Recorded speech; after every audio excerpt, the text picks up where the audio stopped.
Matthew.Ladd with Groupe Kenworth Montreal T.N.T. Trucks and tips. Now I'm behind the wheel of the Kenworth T680 with the new side mirror camera option. On this video, I'm just going to show you what it looks like from a driver point of view. And the next video, we'll get into how to use the controls while driving and while stationary. So let's take a look at what this looks like from behind the wheel.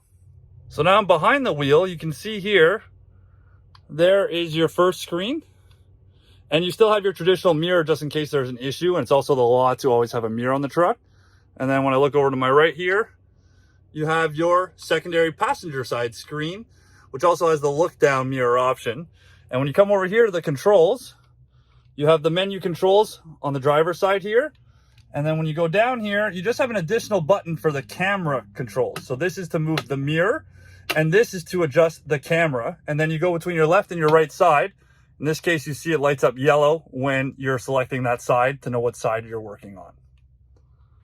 And that's a quick look at the new camera mirror option. Now I'm going to get into more detail in how to use it, how to change it, the different views you can control with this camera mirror setup for your operations. Stay tuned for more trucks and tips in the future. I'm Matthew.Ladd. Thank you.